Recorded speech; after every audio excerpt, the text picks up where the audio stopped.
परम पूज्य श्रवण कुल तिलक संत श्रोमणी आचार्य भगवान श्री विद्यासागर जी महाराज की, परम पूज्य आचार्य श्री समय सागर जी महाराज की, परम पूज्य गुणायतन प्रणेता प्रखर वक्ता भावना योग प्रवर्तक गुरुवर श्री प्रमाण सागर जी महाराज की, परम पूज्य मुनिवर श्री निर्वेक सागर जी संधान सागर जी महाराज की।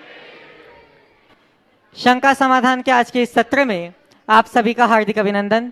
इससे पूर्व कि हम आज के इस सत्र को प्रारंभ करें, चलते हैं गुरु चरणों में और करते हैं अपनी प्रणति अर्पित इस भाव से कि हमारा जीवन भी हो सके सम्यक्त्व से और संयम से चर्चित।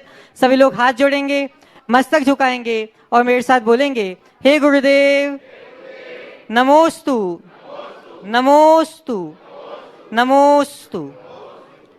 बंधुओं, कुछ विगत दिनों से विदिशाओं की दशाओं को बदलते हुए आज पूज्य गुरुदेव का विहार भोपाल की ओर हो गया और आज का यह शंका समाधान सांची की ओर, सांची के ग्राम से हो रहा है।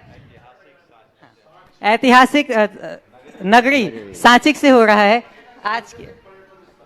आज की सत्र को हम प्रारंभ करें, उसके लिए हम चलते हैं पूज्य मुनिवर श्री संधान सागर जी महाराज के चरणों में और त्रिबार नमोस्तु निवेदित करते हुए निवेदन करते हैं कि महाराज श्री आपके माध्यम से यह सत्र आगे बढ़े। नमोस्तु महाराज जी। गुणायतन के जो शिरोमणि संरक्षक है आज इस सत्र में यहाँ पर उपस्थित है, जयपुर से सुनील जी निशा जी पहाड़िया। आप लोग जोरदार तालियों से उनका सम्मान करें और उनके सम्मान के लिए विकास जी डोदा गुणायतन ट्रस्टी भोपाल और विनीत जी जैन यहाँ पर आ जाएं। वे उनका स्वागत भी करेंगे और वे प्रश्न भी रखेंगे। इसी श्रृंखला में आपको बता दूं कि ऑनलाइन ट्रस्टी गुणायतन का नाम तो आप सब ध्यान से सुनते हैं और जानते हैं और लोगों में उत्कंठा रहती है कि हमारा दान शाश्वत तीर्थ क्षेत्र में लगकर शाश्वत हो जाए। इसी भावना के साथ में ग्वालियर से ऑनलाइन जिन्होंने सीए अमित जैन, उषा रश्मि जैन अपनी ट्रस्टी की स्वीकृति दी थी, आज वो यहाँ पर उपस्थित है। आप लोग जोरदार तालियों से उनका स्वागत अभिनंदन करें और उनके स्वागत के लिए हमारे बीच में शोभा राजेंद्र जी विदिशा जो ट्रस्टी गुणायतन के और राहुल जी जैन हिरनई, साथ में विनय जी जैन चिरमरी गुणायतन ट्रस्टी भी हैं और बहुत ही बिहार में भी पूरा अपना सहयोग कर रहे हैं। ऐसे गुणायतन के ट्रस्टी चिरमरी वाले भैया आ जाएं, राहुल भैया, हरीश जी भी यहाँ आ जाएंगे दिल्ली, वे भी सहयोग करेंगे इस क्रम में।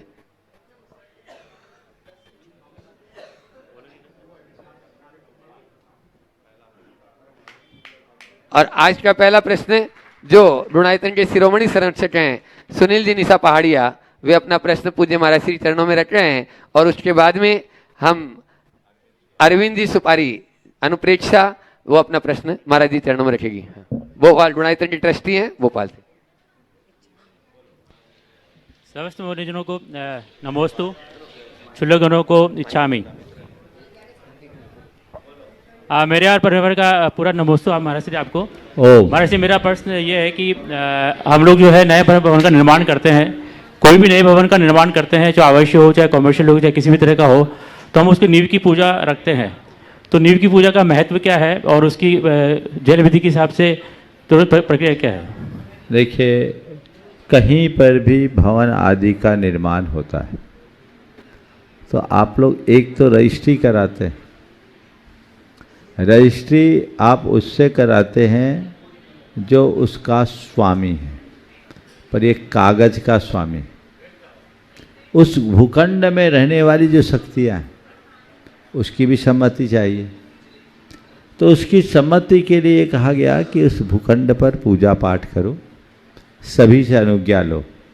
इसी को आप लोग भूमि पूजन कहते थे। भूमि की पूजन नहीं, भूमि पर पूजन।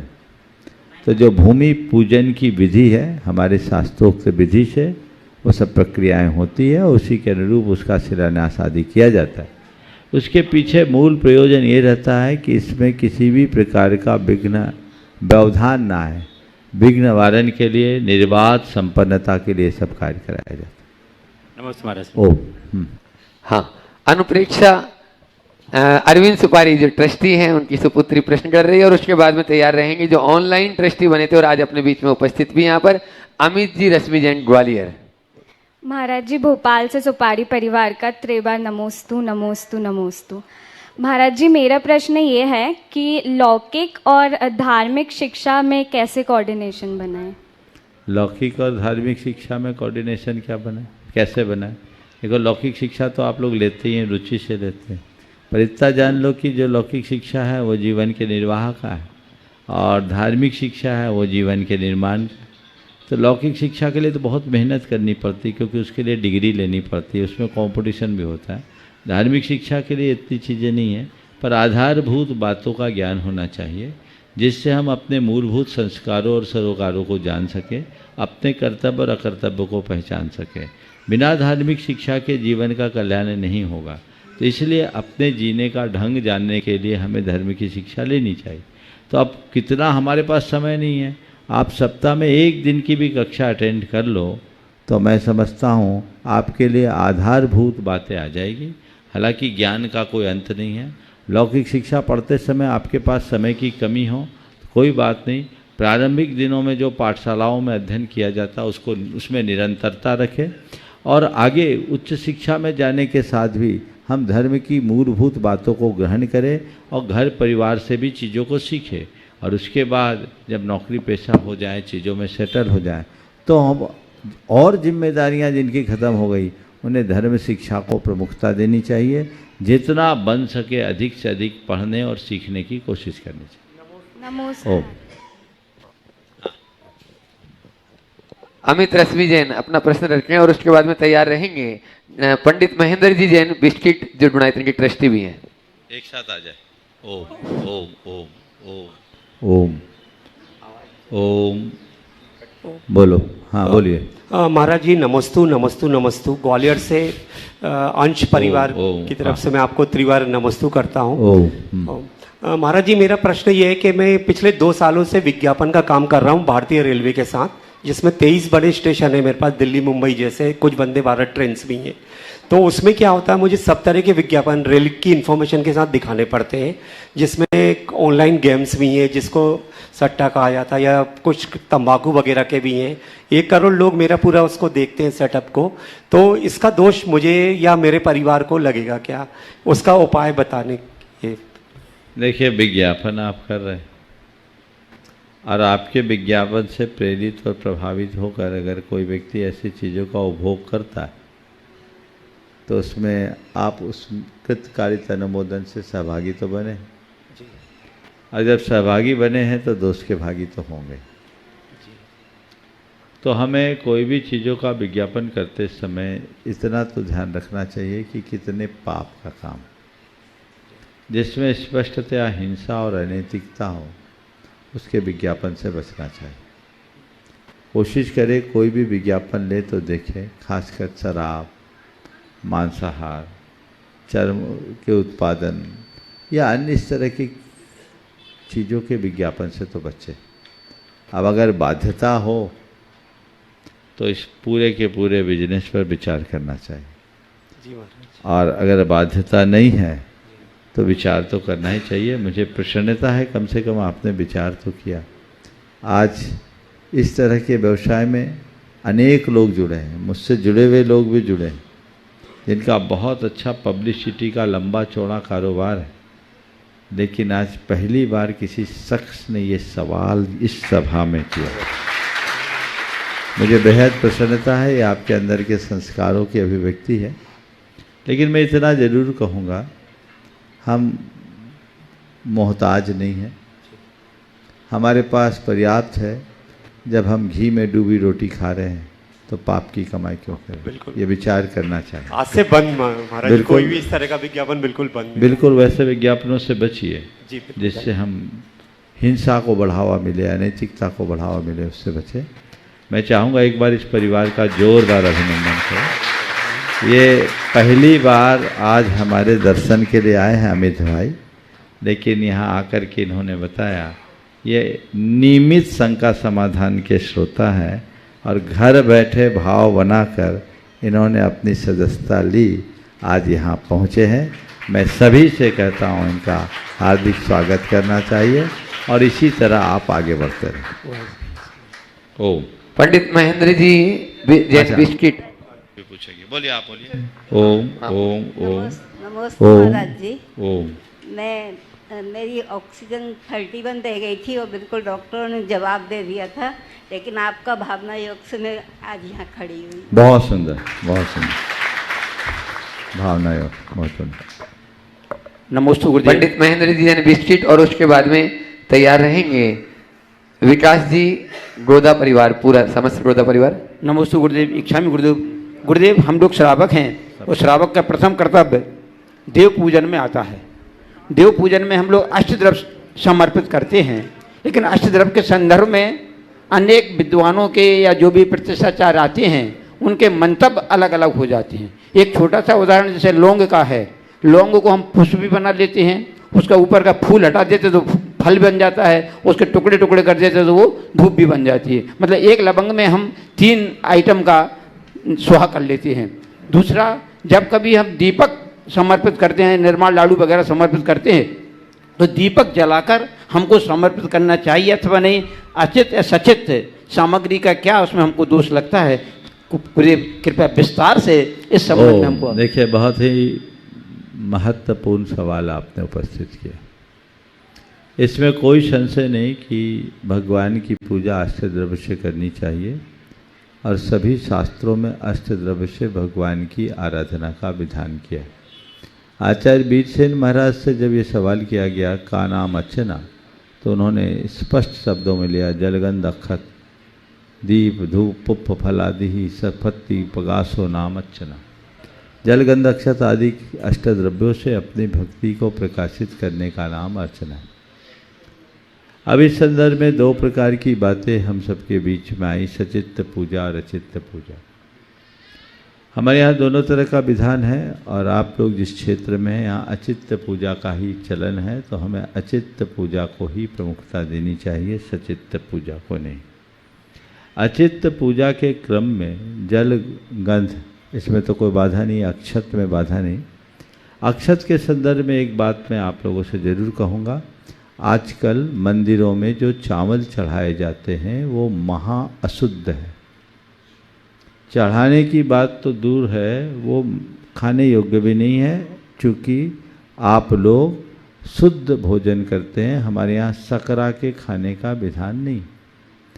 आजकल जितने भी राइस मिल हैं वे प्रायः 22 सेलर है, बड़े बड़े मशीनें लगी हुई है और उनमें प्री स्टीम्ड धान से चावल बनाया जाता है।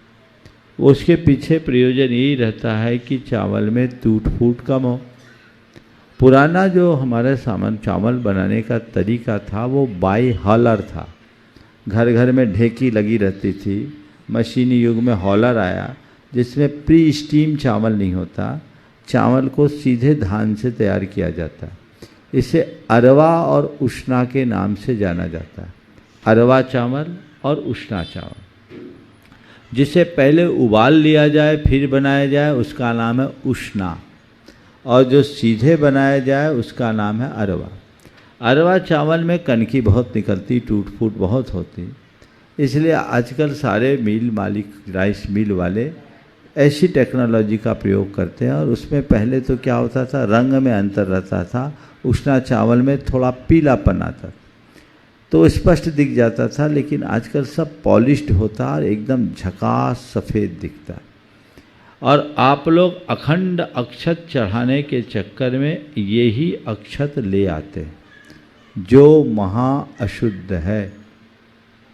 इसलिए कभी भी आप बाज़ार से चावल लाएं तो चावल खरीदने से पूर्व पता करें कि ये अरवा चावल है या उष्णा चावल।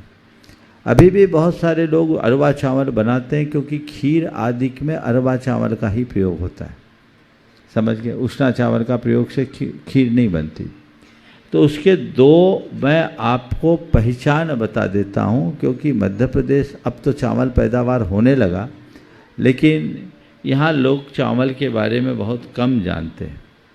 आपको मैं उसकी पहचान बताता हूँ कि अरवा चावल की गंध एक अलग प्रकार की स्वाभाविक गंध होगी सूंघने से, और अलग प्रकार की सुगंध होती। उसके दाने प्राय छोटे होंगे, उसमें आपको कनकी भी मिलेगी, हालांकि आजकल प्रोसेस किया हुआ होता है तो बिना कनकी के भी मिलेंगे। और दूसरा उसका तरीका, उस चावल को आप पानी की कटोरी में डालिए,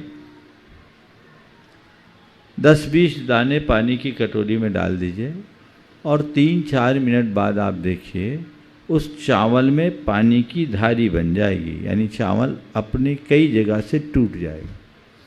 उष्णा चावल आप डालिए तो बिल्कुल नहीं टूटेगा, वो प्लास्टिक कोटेड जैसा हो जाता है।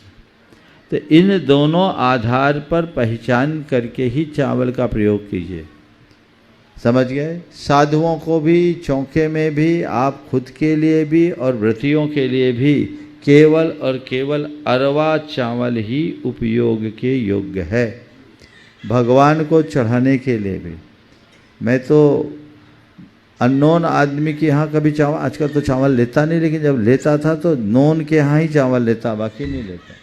लेने योग्य ही नहीं, लोगों को पता नहीं होता, बाजार से ले आते हैं। तो इसे देख करके चावल चढ़ाना चाहिए।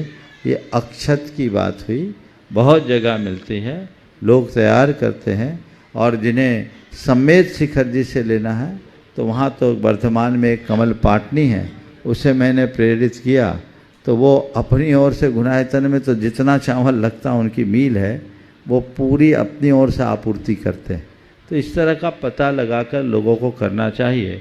और जो चावल के व्यवसायी हैं उनको भी इस पर गंभीरता से ध्यान रखकर समाज को उपलब्ध कराना चाहिए।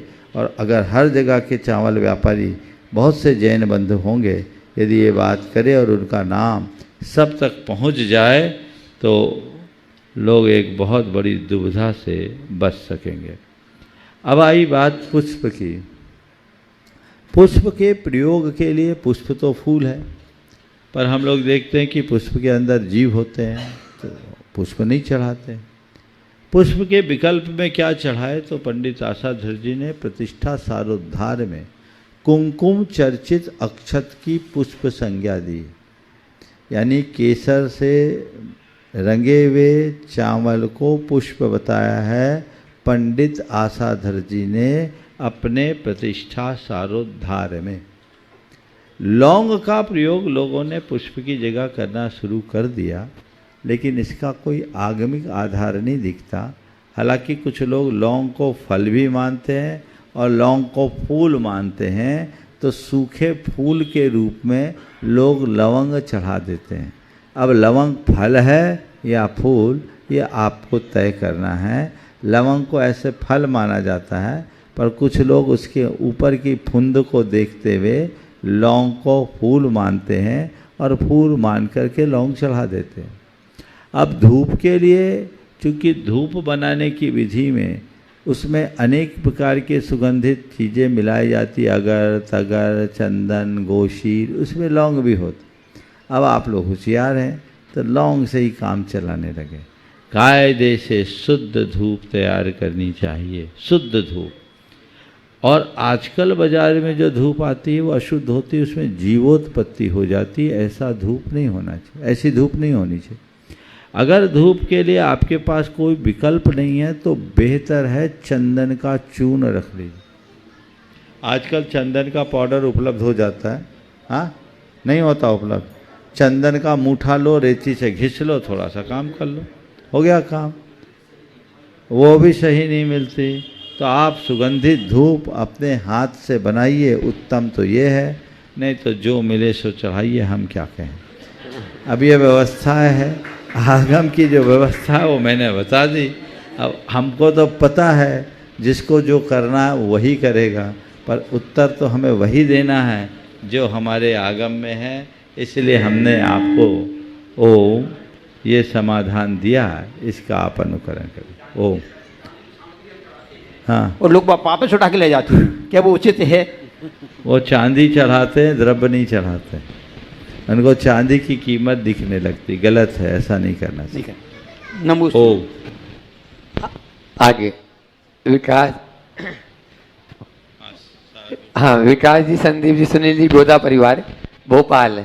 बंधुओं, जो गुरु की भट्टी चढ़ता है पाडलों की तरह और कृपा भी उस पर बरसती है बादलों की तरह, हमारे विकास भाई भी ऐसे ही हैं कि अनेकों लोगों ने बिहार के लिए, जब यहाँ से विदिशा से हुआ और विदिशा वाले भी जा रहे थे, लेकिन गुरु की जब कृपा होती है उसी के ऊपर हो जाता है। पूरा बिहार भी इन लोगों के द्वारा कराया जा रहा है। जोरदार तालियां बजाइए आप लोगों की समुचित व्यवस्था करते हुए। ये लोग अपने साथ में चल रहे हैं, आप लोगों के साथ में चल रहे हैं। ऐसे गोदा परिवार के लिए वो अपना प्रश्न भी पूज्य महाराज श्री चरणों में रखे। उसके बाद में संजीव जैन पिंकू कटनी तैयार रहेंगे। ओम ओम ओम। नमोस्तु महाराज श्री। हम लोगों की शंकाएं वैसे बहुत छोटी सी है। आज की जो भागदौड़ की जिंदगी है उसमें हर व्यक्ति जो है बिल्कुल कंपटीशन की तरफ बहुत तेजी से भागता हुआ जा रहा है। ओम। हाँ ओम। दोबारा बोल दो। बोलो। नमोस्तु महाराज श्री। आज जो भागदौड़ की जिंदगी है हर व्यक्ति जो कहीं ना कहीं किसी न किसी चीज़ में बिजी होके और बहुत भागदौड़ कर रहा है। आज जो हमारी जो संवेदनाएं हैं वो बहुत ही कम हो चुकी हैं। आज जो हमारे रिश्ते थे वो रिश्ते भी बहुत उसकी अहमियत नहीं रह गई है। हर व्यक्ति आज अपने अपने में स्वतंत्र है और अपने निर्णय लेने में स्वतंत्र है। तो जो एक धर्म की प्रभावना से जो लोगों को और सचेत होना चाहिए तो वो थोड़ी कमी होती जा रही है, उसका क्या उपाय है? देखिए, बात बहुत ही गंभीर और चिंतनीय है। लोगों की जीवन शैली में बहुत बड़ा बदलाव हुआ है और संवेदनाओं के छीन होने से प्रेम, परस्परता, आत्मीयता जैसे मूलभूत मूल्य भी छीन हो रहे, इसमें कोई संशय नहीं।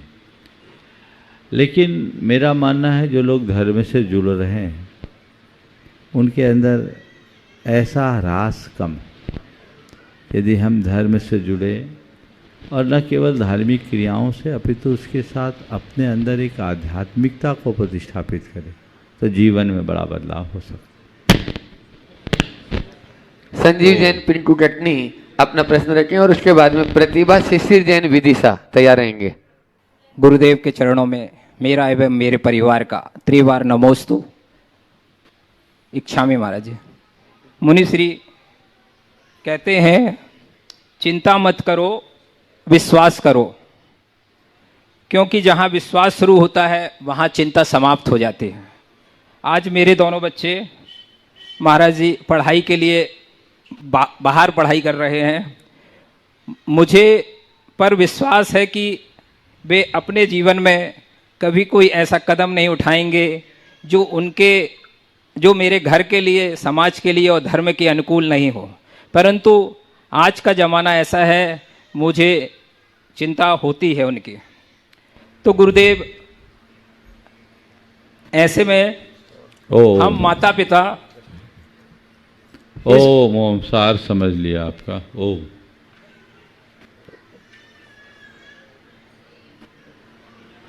आपने बोला है चिंता होती है, बात बिल्कुल सही है। विश्वास रखो, चिंता नहीं करो। मैं एक दूसरा सूत्र देता हूँ, सतर्क रहो, शंका मत करो। क्या? सतर्क रहो, शंका मत करो। बच्चों को विश्वास के साथ बाहर भेजो, लेकिन उनकी गतिविधियों पर नज़र रखो, उनकी दोस्ती पर भी ध्यान दो, उनको उनके जीवन की मर्यादा का भान कराओ, उनका पाठ पढ़ाओ। और मर्यादा का पाठ पढ़ाने के बाद निश्चिंत हो जाओ। मैंने अपने बच्चों को अच्छे संस्कार दिए, अच्छा बोध दिया, अच्छी दिशा और दृष्टि दी, इसलिए वो जो कुछ करेंगे अच्छा करेंगे, बुरा नहीं करेंगे। ऐसा विश्वास लेके चलोगे, चिंता खत्म हो जाए। नमोस्तु। ओम। प्रतिभा शिशिर जैन विदिशा और उसके बाद में मुनिसंघ सेवा समिति विदिशा तैयार रही। साक्षी वालों को भी बुला लो।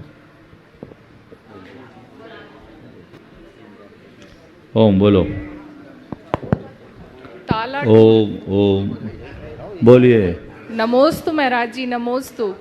ताला टूट जाता है लेकिन कभी भी अपनी चाबी नहीं बदलता, लेकिन वर्तमान समय में लोग एक पल में भी अपना रंग बदल देते हैं। मेरा प्रश्न यह है कि वर्तमान समय में वफादारी कम क्यों हो रही है? कृपया वफादारी का हमारे जीवन में क्या महत्व है समझें। ताला टूट जाता है लेकिन चाबी नहीं बदलती, मनुष्य अपना रंग बदल देता है। आपने पूछा है वफादारी को बनाए रखने के लिए क्या करें? अपने ईमान पर ध्यान दें, अपने उसूलों पर दूर रहें। अगर मनुष्य अपने ईमान पर ध्यान देगा तो वफादारी होने की बात करने की ज़रूरत नहीं होगी, स्वाभाविक वफादारी। लेकिन आजकल ईमान की कोई कीमत ही नहीं रही, लोगों की अपने ईमान पर कोई दृष्टि ही नहीं बची, और उसका परिणाम हम सबके सामने। नमोस्तु गुरुदेव, हाँ, नमोस्तु। पीछे दीजिए। मुनि संघ सेवा समिति, जो कोई भी साधु संत आए विदिशा में, उसका संपूर्ण बिहार कराने की जिम्मेदारी लेते हैं। आगे पीछे ऐसे प्रश्न कर रहे हैं और उसके बाद में तैयार रहेंगे श्री आदित्य जी मनिया, अध्यक्ष मंगलवारा मंदिर ट्रस्ट भोपाल। हेलो, महाराज जी के चरणों में नमोस्तु नमोस्तु नमोस्तु। इच्छा बोलो सवाल। जब कोई इंसान किसी व्यक्ति के या अपने परिवार के गुण व्यवहार स्नेह को अनदेखा कर सिर्फ पैसे को ही महत्व दे और अपने संबंधों को भी इस सोच के साथ अनदेखा करे, तो ऐसे व्यक्ति को परिवार में साथ रहते हुए कैसे समझाएं और उसके साथ कैसा व्यवहार करें? जो केवल पैसे को महत्व दे, संबंधों को महत्व न दे, उनके लिए कैसा व्यवहार करे, किस्सा सुना देता हूँ। एक बड़ा उद्यमी, उसके बेटे का जन्मदिन था। बेटे ने सुबह से कह रखा था कि पापा आज मेरा बर्थडे है, आप समय पर आइएगा, जल्दी आइएगा। वो रोज़ तो 9 बजे आता था, उस दिन 10:30 बजे आया। बेटे को उम्मीद थी कि पापा आए तो मेरे लिए चॉकलेट कुछ लाएंगे। वो बहुत इंतज़ार करते करते उम्मीदें आँखों के साथ पिता का इंतज़ार कर रहा था। पिता आया, पिता से लिपटा, पापा आप चॉकलेट लाए। अरे बेटे, आज सारी मीटिंग्स में बिजी रह गया, मुझे टाइम ही नहीं मिला, ले। और उनने उसे 5,000 रुपये पकड़ा दिए।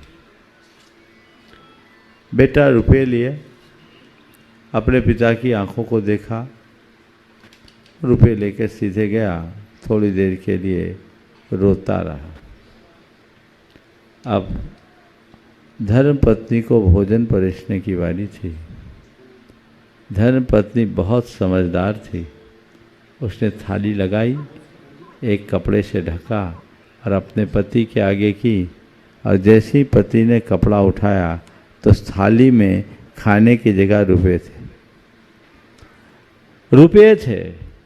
पति ने पूछा, ये क्या मजाक है? बोले, मजाक मैं नहीं कर रही हूँ, मजाक तो आपने अपने जीवन को बनाया। आपकी नज़र में पैसा ही सब कुछ है। आप बच्चे की जन्मदिन के दिन चॉकलेट की पूर्ति पैसों से कर सकते हैं, तो मैं समझती हूँ आपको केवल पैसों से मतलब है, तो आप अपनी भूख की पूर्ति भी पैसों से कर लीजिए, शायद इसी से आपको। उसकी आंखें खुली रह गई। उसने कहा, मुझे माफ़ करना, मैं बहुत भूल में था, मुझसे चूक हुई। और तुरंत उसने अपने बेटे से क्षमा मांगी और कहा, चल पहले बाज़ार चलते हैं, पहले तेरे मन की बात होगी, उसके बाद कुछ और बात होगी। यदि इस तरह की दिशा दृष्टि लोगों को मिलने लगे तो समझ में आएगा, पैसा हमारे जीवन के लिए बहुत कुछ हो सकता है, पर सब कुछ नहीं।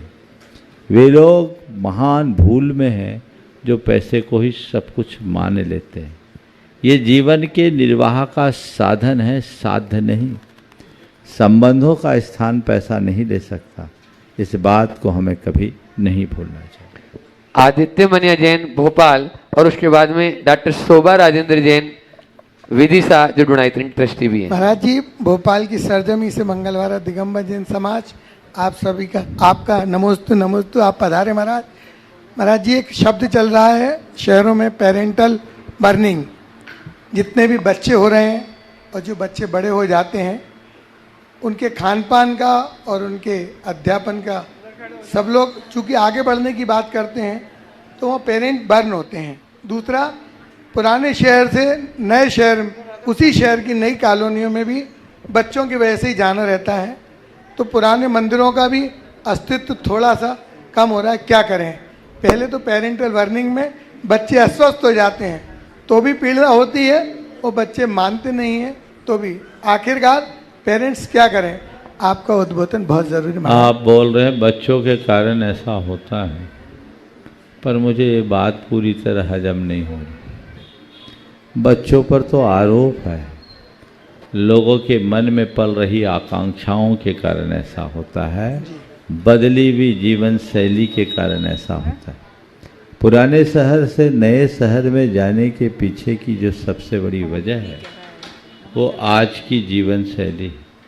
पहले लोग कमरों में रहते थे, अब लोग रूम में रहने लगे। पहले लोग घरों में रहते थे, अब फ्लैट में रहने लगे। एक ज़माना था जब एक कमरे में 10 लोग रह लेते थे, अब हर कमरा हर व्यक्ति के लिए सुरक्षित है। ये पुराने शहरों में कहाँ संभव। पहले लोग साधनों पर निर्भर कम करते रहते थे, अब हर कोई को साधन चाहिए, हर किसी को 4 व्हीलर चाहिए। अब शहर की तंग गलियों में 4 व्हीलर घुसेगा कैसे और उसके लिए पार्किंग कैसे होगी। तो हमें पार्किंग चाहिए, हमें 4 व्हीलर चाहिए, और गाड़ी नहीं है तो हमारा समाज में स्टेटस भी नहीं है। तो क्या बड़े ये सब चीज़ें नहीं कहते हैं? तो चलो भाई, अब शहर के नए इलाके में चलो, पॉश एरिया में चलो, जहां हम अपनी सुविधा के अनुरूप जी सकें। तो एक बहुत बड़ा समियान रूप होने वाला परिवर्तन है, और इस परिवर्तन को रोक पाना बहुत कठिन जैसा लग रहा है। लेकिन इसका परिणाम बहुत भयानक है। इसका सबसे घातक परिणाम तो ये है कि हमारे सारे धर्मायतन अब असुरक्षित होने लगे। आज जयपुर से सुनील भाई आए हैं। जयपुर का जोहरी बाजार जो कभी जैनियों का गढ़ हुआ करता था, अब सूना होने लगा, और उसमें जैन लोग अपनी संपत्तियां बेच बेच के बाहर बस रहे हैं, और उनकी संपत्ति ऐसे लोग खरीद रहे हैं कि कल उनके बीच से आपको मंदिर जाना भी मुश्किल होगा। और ये समस्याएं तुम्हारे भोपाल में भी आने लगी। जी महाराज जी, बहुत ज़्यादा। हर गांव, हर शहर की एक कहानी है। बदलती हुई जीवन शैली ने एक बहुत बड़ी चुनौती हम सबके सामने खड़ी की है। उन्हें रोक पाना भी संभव नहीं दिखता। अब और क्या कहें, ज़्यादा कहें तो कोई अपनी लड़की नहीं देगा। और फिर पहले लोग घरों में रहते थे, स्वस्थ रहते थे, 3-3 माला सीढ़ियों से चढ़ जाते थे। अब तो 10 सीढ़ी चढ़ने में पसीना आ जाता है, सबको लिफ्ट चाहिए। तो विस्तार तो होगा। ये बदलाव, ये समय के अनुसार होने वाले परिवर्तन के लक्षण हैं।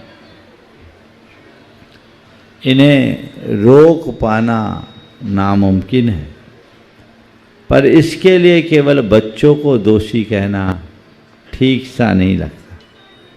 बड़े भी उसमें शामिल है, ये स्वीकार करना चाहिए। हाँ, कुछ अंतर इतना जरूर दिखता है कि बड़े बुजुर्ग चाहते हैं हम इस मंदिर से जुड़े हैं, यहाँ हमारा सारा सर्किल है, हम यहाँ रहें। लेकिन वो भी ऊपरी मन होता है, भीतर से वो भी कहते चलो अच्छा है, पॉश एरिया में थोड़ी सहूलियत हो जाए। अगर आपको लगता है बच्चों के कारण ऐसा है तो बच्चों को जाने दीजिए, जाओ तुम नए बिला में रहो, हम यहीं ठीक। हमें तुम्हारी ज़रूरत होगी हम तुमसे मिलने आ जाएंगे, तुम्हें हमारी ज़रूरत होगी तुम हमसे मिलने आ जाना। जब हम अशक्त हो जाएंगे तो तुम्हारी शरण में आ जाएंगे। ये क्यों नहीं कर सकते? एक पीढ़ी इसको तो आगे बढ़ा सकती है। तो बच्चों पर आरोप लगाने की जगह व्यवस्था पर विचार करें। डॉक्टर शोभा राजेंद्र जैन विदिशा ट्रस्टी डोनाइतन, और उसके बाद में तैयार रहेंगे विद्यावर्धनी बहु मंडल की तरफ से माला जैन मुकेश बड़ागढ़। त्रय महर्षि के चरणों में बारंबार नमोस्तु। सभी शुल्लक महाराज जी को इक्षामी महाराज। हे महर्षि, माँ ममता की मूरत होती है, लेकिन आज पाश्चात्य अंधानुकरण ने माँ को इस प्रकार से बना दिया है कि बच्चों के लिए तो वो आया रख लेती हैं, जो बच्चों को देख रेख करती हैं, खिलाती हैं, लेकिन खुद गोद में पपी को लेकर घूमती हैं। ऐसी माएँ जो हैं, जो ममता बच्चों को नहीं उड़ेल पा रही हैं, वो बच्चे कैसे संस्कारवान बनेंगे, इस संबंध में दिशा निर्देश देने की कृपा करें। देखिए, बड़ी विचित्रता है। अब माँ आज बची कहाँ? माँ का स्थान तो मॉम ने ले लिया, और जब माँ मॉम बन गई तो ये हाल तो होना ही। इसे कौन रोक सकता? पहले माँ थी, फिर मम्मी बनी, फिर ममा बनी, फिर माम हो गई, है ना। ये बहुत बड़ा ह्रास है, बहुत बड़ी गिरावट है। इस पर हमें गंभीरता से विचार करना चाहिए। मैं तो ये कहता हूँ, जो माँ अपने बच्चों पर अपना मातृत्व नहीं उड़ेल पाती, वह एक बहुत बड़ा अपराध करती। माँ की ममता का क्या महत्व है, दो प्रसंग मैं आप सबसे कहूँगा। वैज्ञानिकों ने इस पर प्रयोग किया। रूस में आज से लगभग 40 वर्ष पहले ये प्रयोग हुआ। वहाँ सद्य प्रसूत बंदरियों पर यह प्रयोग किया गया। तुरंत की जन्मी बंदरियों को, कुछ को मशीनी बंदरियों के पास रखा गया और कुछ को अपनी माँओं के पास रखा गया। दोनों की फीडिंग बराबर हुई, बराबर पोषण मिला, उसमें कोई अंतर नहीं। लेकिन जिन बंदरियों को कृत्रिम मशीनी बंदरियों के साथ रखा गया, उनका शारीरिक विकास तो रहा, लेकिन भावनात्मक विकास नहीं हो पाया। और जो अपनी माँओं के साथ रहीं, उनके शारीरिक विकास के साथ भावनात्मक विकास भी हुआ। एक लंबे प्रयोग के बाद ये निष्कर्ष निकला कि माँ की निकटता से बच्चों का भावनात्मक विकास होता है। माँ की धड़कन से जब बच्चे की धड़कन मिलती है तो उसके हृदय की भावनाएं प्रफुल्लित होती है, पुष्ट होती है, जो उसके जीवन को ऊंचा उठाने में समर्थ और कारगर बनती। इसलिए माँ की निकटता तो होनी चाहिए। मैंने एक आलेख पढ़ा था बहुत वर्ष पूर्व, उसमें एक बात आई कि दुनिया में फ्रांस में सबसे ज़्यादा क्राइम होता है, और उस क्राइम की वजह उन्होंने जो रेखांकित की वो ये कि वहाँ सबसे ज़्यादा अवैध संतान होते हैं। अवैध संतान के कारण उनका लालन पालन अनाथालयों में होता है। उससे उनका शारीरिक विकास तो हो जाता, भावनात्मक विकास नहीं हो पाता, इसलिए वे अपराध की प्रवृत्ति में जुड़ जाते। तो ये सब बातें बहुत गंभीर और चिंतनीय हैं। इसलिए माँओं को चाहिए, केवल संतान को जन्म देना मात्र आपका काम नहीं है, संतान को जन्म देकर उन्हें जीवन देना, संस्कार देना और उनके जीवन का निर्माण करना आपकी जिम्मेदारी है। ये सभी को निभाना चाहिए। नमोस्तु विद्यावर्धिनी बहुमंडल और उसके बाद में तैयार रहेंगे ब्रह्मचारी शिवानंद जी वर्णी जी। त्रय मुनिराजों के चरणों में अनंतों बार नमोस्तु नमोस्तु नमोस्तु। सभी क्षुल्लक जियों के चरणों में इच्छामि इच्छामि इच्छामि।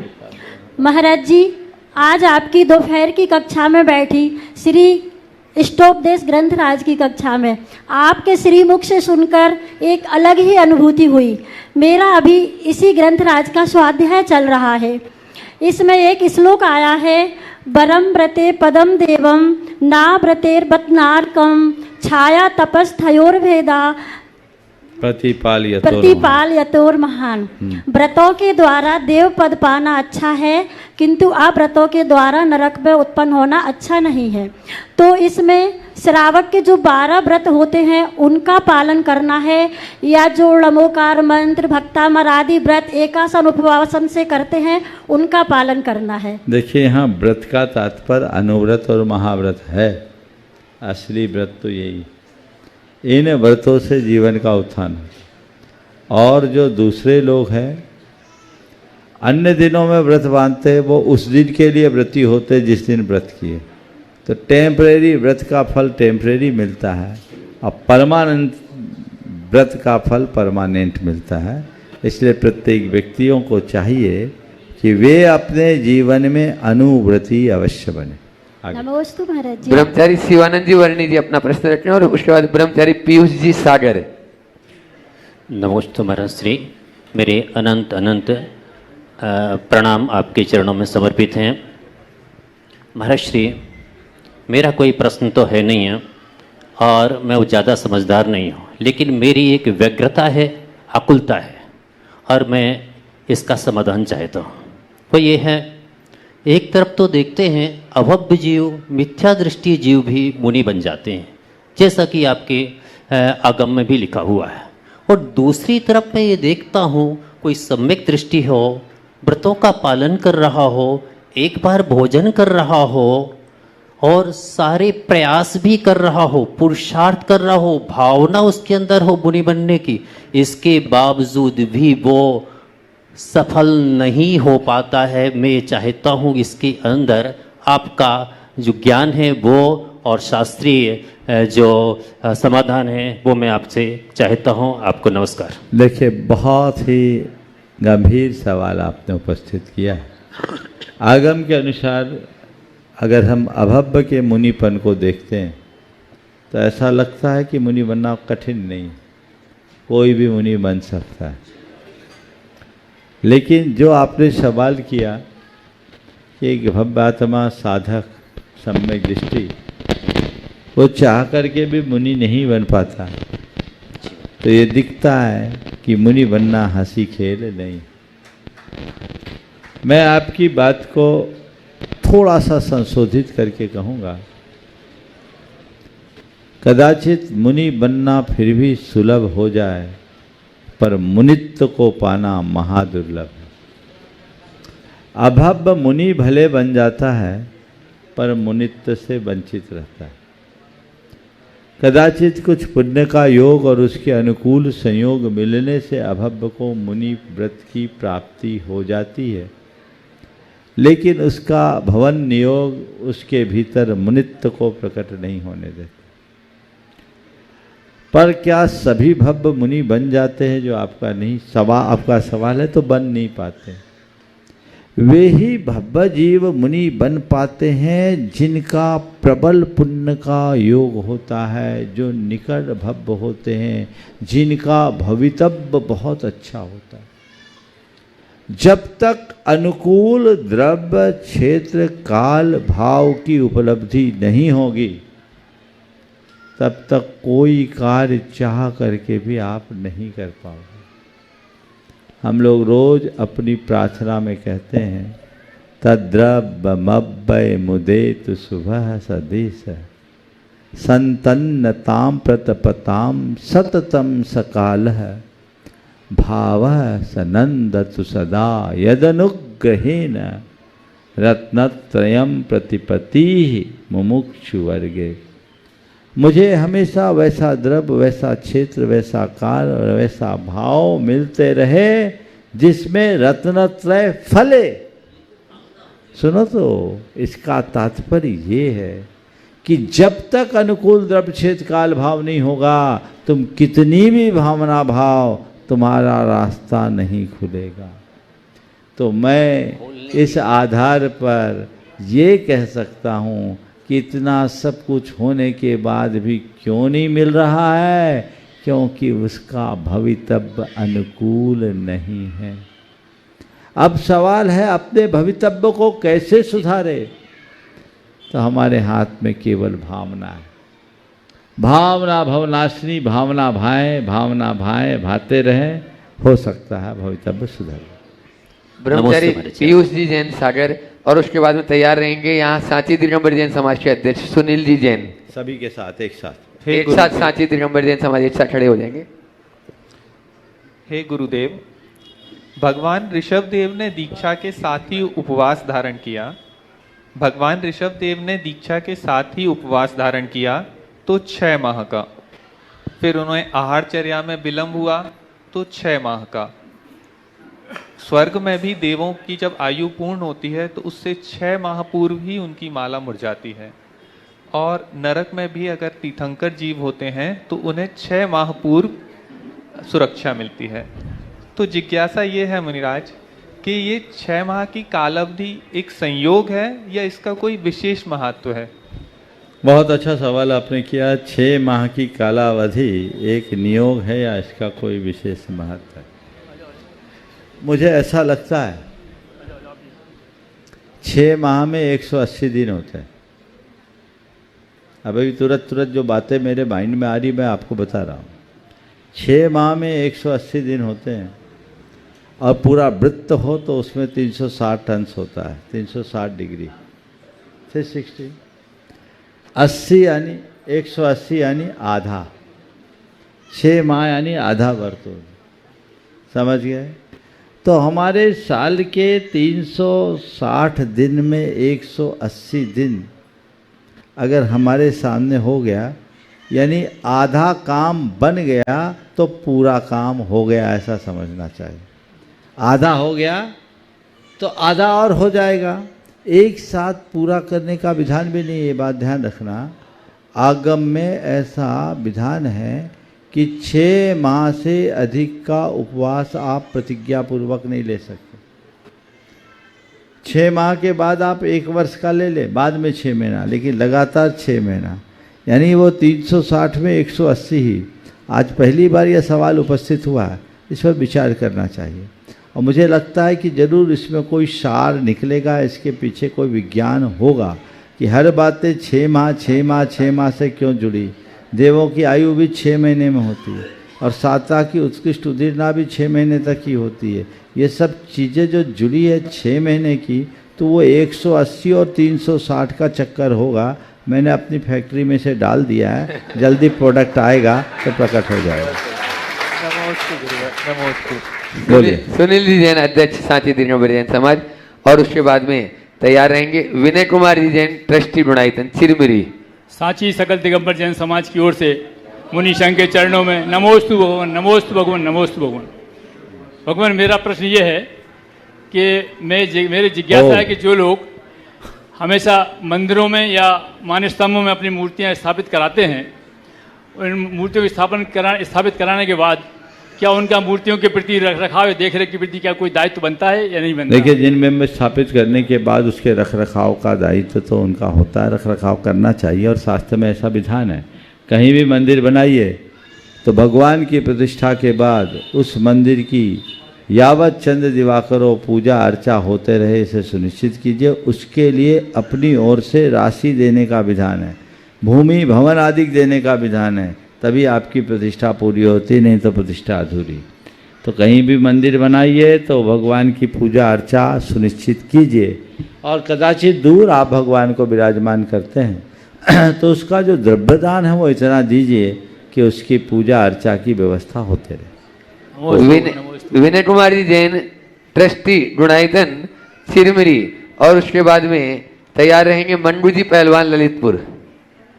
ओम, जल्दी से जल्दी। हाँ, नमोस्तु महाराज जी, नमोस्तु। वहाँ माइक पहुँचा दो, दूसरा इधर बोलो। महाराज जी, अपनी टिकट कट गई है, कंफर्म होगी, फिर आरएससी में जाएगी, फिर मोक्ष जाएगी या नरक जाएगी, ये तो नहीं मालूम, लेकिन उसके लिए क्या पुरुषार्थ करें कि भैया अपनी टिकट कटवाओ तो कहाँ जाएगी ये नहीं पहले तय करो हमें कहाँ जाना है, और जहाँ जाना वहाँ की टिकट कराओ, और जहाँ की टिकट कटाना है उसको कन्फर्म कराओ। कन्फर्म कराने के लिए अगर कन्फर्म नहीं होती तो वीआईपी कोटा में अर्जी लगाओ। वैसा हो विशेष उद्यम करो तो जहाँ जाएंगे वहीं होगी, समझ गए। और नहीं है तो चलो लगाओ, वेटिंग के बाद आरएससी, आरएससी के बाद कन्फर्म, लेकिन लगे रहोगे तो हो ही जाएगी, ऐसा प्रयास करो। मंडू जी पहलवान, ललितपुर, उसके बाद तैयार रहेंगे अविनाश जी प्रवक्ता। त्रिमुनिलालों के चरणों में बारंबार नमोस्तु। हे गुरुदेव, पंच इंद्रिय शरीर में स्पर्श इंद्रिय से 1.5%, रसना इंद्रिय से 1%, घ्राण इंद्रिय से 3.5% और चक्षु इंद्रिय से सर्वाधिक 83% दोष लगता है आत्मा को, और इंद्रिय कर्ण इंद्रिय से 11%। तो गुरुदेव, ये किसने बताया भैया ये गणित? महाराज जी उसमें पढ़ा भी। हाँ, तो जहाँ पढ़ा उन्हीं से पूछना, मैंने नहीं पढ़ा। महाराज जी, चक्षु इंद्रिय से दोष किस प्रकार निवारण चक्षु इंद्रिय से का प्रयोग बहुलता से होता है। आंखें सबसे दिखती है, आंखें मिलती हैं, आंखें लड़ती है तो मामला बिगड़ता है। चलिए, हाँ, अविनाश जी प्रवक्ता, संजय भंडारी के साथ में, और उसके बाद में संजय जी भंडारी, ट्रस्टी गुणायतन विदिशा। ओ लो, गुरुदेव के चरणों में नमोस्तु। गुरुदेव, मेरा जल्दी एक संक्षेप में सवाल, मेरा सवाल जो है सोशल मीडिया से जुड़ा हुआ है, चूंकि मैं सवाल जल्दी करो। हाँ, सवाल ही कर रहा हूँ गुरुदेव। सोशल मीडिया में चूंकि मैं यहाँ पर जो है पूरे भारतवर्ष के भारतीय विद्यावाणी समूह चलता है, बहुत से लोग जुड़े हुए हैं और आपको गुरुदेव कई लोगों ने नमोस्तु किया है। सवाल तो कर बाबा, तो सवाल जल्दी। ही तो ये है, सवाल ही दे रहा हूँ। हाँ। तो नमोस्तु वो लोग करते हैं तो उनको क्या, उनका नमोस्तु मैं आप तक नहीं पहुंचा पाता हूँ। डाकिया बनने का फल नहीं मिलेगा, डायरेक्ट करो। अच्छा, 2000 पास करो। दूसरा आगे आगे आगे आगे हो एक गया। प्रश्न तो और- ओम बढ़ाओ। एक छोटा सा प्रश्न। ओम जितना बोल रहे संजय संजय संजय। हाँ समय मंजा गए, सिंह गए समस्त कहाँ? महाराज श्रीयों को नमोस्तु निवेदित करते हुए और ओ। शुल्क जियों को इच्छामी। हाँ सीधे सवाल। हाँ महाराज जी मेरा सवाल ये है, सवाल नहीं, मैं तो हमेशा महाराज जी एक संदेश दिलवाता हूँ आपसे हाँ कि इस धरा के श्रेष्ठतम धर्म जैन धर्म को आचार्य भगवान श्री तीर्थंकर भगवान आचार्य ऋषभ देव जी से प्रारंभ होकर और नीचे तक बढ़ाते बढ़ाते अब मतलब हम इस लेवल पे आ गए हैं कि मोहल्ले, कॉलोनियों, पंथ इतनी चीजों में बढ़ गए हैं। इसको क्या करें महाराज जी कि ये सब समरूपता से चले, कुछ एकता कुछ आए। मत करो, सबको मिलाकर एक बढ़िया गुलदस्ता बना दो। एक गुलदस्ता में रंग बिरंगे फूल ही अच्छे लगते। एक रंग के फूल का गुलदस्ता नहीं होता। अब इतने सारे फूल हैं, एक ही भावना रखो, कम से कम फूल खिले हैं और उसमें कुछ ना कुछ गंध है, दुर्गंध भर ना हो, इतनी भर ध्यान में रखो और उन फूलों का एक गुलदस्ता बनाकर उन्हें संभाल कर रखो तो सब अच्छा अच्छा हो जाएगा। आज का ये सत्र सांस्कृतिक नगरी सांची में संपन्न हुआ और कल हम लोग यहाँ से सलामतपुर की ओर प्रस्थान करेंगे। कल का कार्यक्रम वहीं होगा। अहिंसा परमो धर्म की। बोले परम पूज्य मुनि श्री 108 प्रमाण सारथी महाराज की। पूज्य मुनि श्री 108 निर्वेद सारथी महाराज की।